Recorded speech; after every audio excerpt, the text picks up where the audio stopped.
A gente continua então a nossa conversa aqui no programa Eclésia, né? O programa de hoje que está falando sobre a confissão, sobre esse sacramento da confissão. O Padre Guido Montinelli, você conhece o Padre Guido Montinelli, né, gente? Você que assiste a Rede Século XXI, sempre nos ajuda aqui nos programas da casa, nas transmissões importantes que a TV Século XXI faz.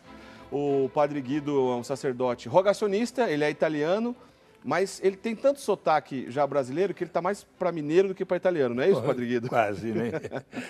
E, Padre Guido, antes do intervalo, a gente estava conversando sobre o sacramento da confissão e eu queria saber do senhor, eu disse que eu ia perguntar isso para o senhor, quais são as razões ou de que maneira uma confissão pode ser considerada válida? O que precisa ser feito para que uma confissão seja considerada válida? Certo. O Eric, prezados amigos, o Catecismo dá uma bela resposta a esta pergunta, quando diz que para fazer uma boa e santa confissão são necessários 5 itens. O exame de consciência, isto é, analisar bem a nossa vida diante de Deus, na observância das regras divinas, mandamentos, preceitos da Igreja, etc. Exame de consciência, arrependimento dos pecados, propósito firme de não voltar ao pecado, dizer tudo ao sacerdote com humildade e cumprir aquela satisfação ou penitência que o padre manda fazer. Agora, destes 5 itens, temos que destacar 2, o arrependimento e o propósito para não voltar ao pecado, porque são fundamentais. Se uma pessoa se confessa sem arrependimento e sem a vontade de não repetir o erro, a absolvição também não é válida. Ah, então quer dizer que a confissão pode ser inválida em algumas ocasiões? É claro, porque são condições estritamente necessárias diante da absolvição de Deus. Portanto, repito, fazer bem o exame de consciência, mostrar o arrependimento. Temos capacidade de reconhecer isso. Né? Mas alguém poderia depois fazer um propósito firme de não voltar ao pecado. Alguém poderia dizer, padre, mas aquelas poucas vezes que a gente se confessa, olha só, os meus pecados são sempre os mesmos. Não desanime. É verdade que a nossa fraqueza humana é feita até de tantos entusiasmos passageiros e às vezes, digamos assim, caímos diante de uma primeira oportunidade e repetimos o pecado. Mas isso não significa ficar de braços cruzados. Deus quer a nossa boa vontade e o nosso esforço para sermos hoje melhores e diferentes de ontem. Bom, então relembrando os 5 pontos que o senhor acabou de elencar, o exame de consciência, quer dizer, a pessoa precisa se preparar antes, pensar no que fez, e uma boa maneira de fazer esse exame de consciência é consultar, como o senhor disse, talvez os 10 mandamentos, os mandamentos da lei da igreja, e por ali passar e ter condições de lembrar os pecados. Depois ela vai, precisa se arrepender. Certo. Se não houver arrependimento dos pecados, como o senhor está nos ensinando, não há confissão válida. Exato, não há absolvição válida. É uma condição necessária. Às vezes, ninguém que fique pensando mal, mas há pessoas que vêm dizer pecados até graves e dizem claramente para o padre, padre, eu não estou arrependido. Neste caso, a prudência do sacerdote, dialogando com o pecador, o padre diz para o pecador, pensa bem melhor primeiro. Porque não é bem assim que se celebra um sacramento da reconciliação com Deus. Deus te perdoa, mas quer o teu arrependimento. Dá uma pensada. O padre não pode absolver quando nota que não há arrependimento. Durante a conversa, o padre vai perceber se há ou não esse arrependimento. E tem o direito, o dever de dar ou não a absolvição. Não esqueçamos que a confissão é um diálogo através do qual o sacerdote realiza também o papel de diretor espiritual. Não é somente um juiz, mas orienta uma pessoa a fazer de tudo para superar eventuais dificuldades. O senhor disse na sequência do propósito, quer dizer, daquele compromisso de não querer mais Exato. pecar diante daquilo que acabou de confessar. Sim.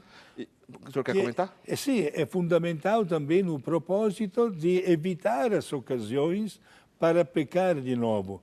Não esqueçamos, meus amigos, que diante do tema da confissão, o pecado pode e deve ser evitado na medida como nós nos afastamos das ocasiões que nos levam ao pecado. Nós temos a inteligência, a vontade e a liberdade para fazer tudo isso. E não esqueçamos que há 4 formas de pecado em 3 dimensões. Quais são estas 4 formas de pecado? Pensamentos, palavras, obras e omissões. E tudo isso em 3 dimensões, diante de Deus, diante do próximo e diante de nós mesmos. Por que digo isso? Eu sou padre há já 41 anos e o ministério da confissão é um ministério diário na vida do sacerdote.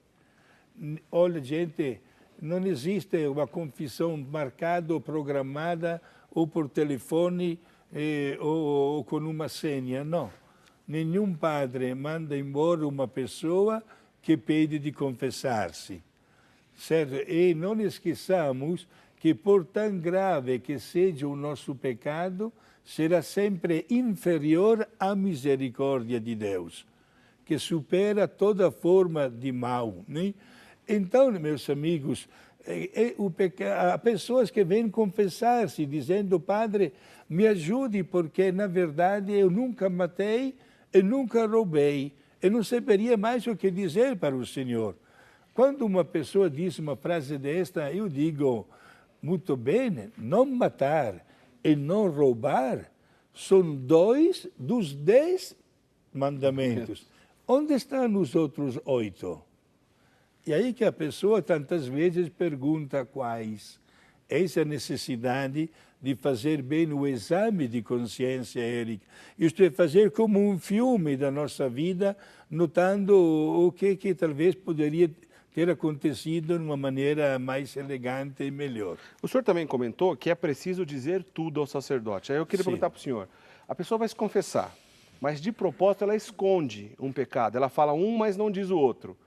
Nesse caso, vai ser válida essa confissão desde que ela confessou? Olha, se esconde de propósito, com vontade, um pecado grave, a absolvição não é válida. Se esquece de contar, por esquecimento, mas tinha a vontade de contar para o padre, aí a absolvição é válida, aquela pessoa pode receber a Santa Eucaristia, tendo sempre, porém, a obrigação moral de confessar o pecado numa próxima oportunidade. Então, a pessoa se preparou, ela teve intenção de confessar o pecado, mas por alguma razão ela esqueceu. Sim. Quando ela recebe a absolvição, esse pecado que não foi dito na confissão é perdoado. É perdoado. Porque Deus nota a boa vontade daquela pessoa de dizer tudo para o sacerdote. O senhor comentou também em relação à penitência. Se a pessoa se nega a cumprir a penitência, como é que fica essa confissão? Oh, Eric, tocou numa tecla, digamos assim, um pouco delicada. Antigamente, o sacerdote, em nome da igreja, dava penitências até, digamos assim, de grande porte, né? Hoje, a igreja quer que a penitência seja feita mais num gesto concreto, ou de caridade, ou numa oração, ou, digamos assim, ou de um propósito melhor de servir a Deus. Eu acho que se um penitente, por exemplo, esquece a penitência que o padre lhe deu, ele mesmo pode optar para um gesto concreto de amor para com Deus, como sinal de arrependimento e substituindo a penitência que o padre lhe deu.